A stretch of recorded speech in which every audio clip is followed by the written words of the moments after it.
En Pontevedra xa se empezan a notar as ganas de Feira Franca. As rúas comezan a vestirse de época e os locais poñen todo a punto para a celebración desta 20ª edición. Unha edición moi especial a que en total haberá 400 mesas repartidas por toda a cidade. Delas 140 corresponden á hostalería, un dos sectores principais desta festa.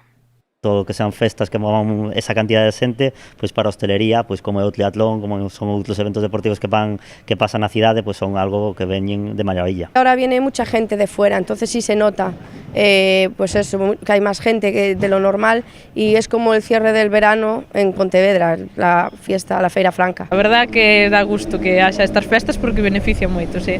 A gastronomía non pode faltar nesta celebración, por iso os restaurantes e bares da cidade xa teñen listos os menús. A maioría roldan os 30 euros. El menú de este año es parecido al de los otros años. Tenemos empanada, tenemos callos, una ensalada y ternera estofada. Y luego además incluye la bebida, el postre y café y licores, 30 euros de precio.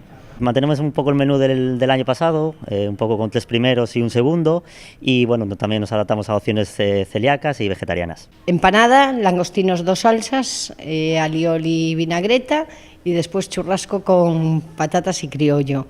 De postre ponemos empanada de manzana, de amador, de bueu, y después vino y café.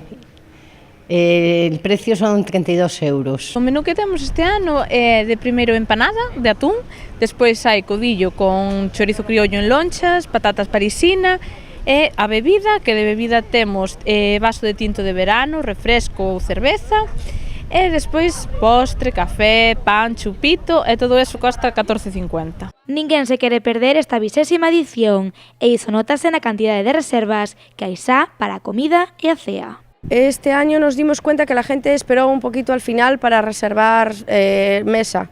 Aún así, algún sitio tenemos, pero tampoco mucho. Nos quedan como 12 plazas, 2 mesiñas de 6 y el resto está lleno. Plazas quedan pocas porque nosotros solemos trabajar siempre con la misma clientela que ya nos lleva pues 10-12 años reservando. Entonces siempre queda 1 o 2 mesas circulantes, pero el resto está completo. Os que queiran comer sentados deberán darse presa para conseguir unha mesa antes de que a cidade volva por uns días ao medievo.